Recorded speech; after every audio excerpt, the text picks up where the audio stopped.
So here we are in Galveston, Texas, and I got to tell you, the end of the Galveston Food and Wine Festival.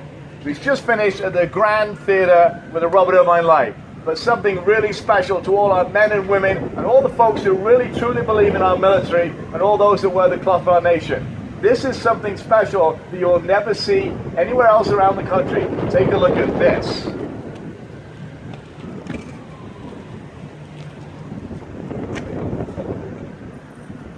And arm.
Uniform to know that all the folks, the great folks here in Galveston and across the country are thinking.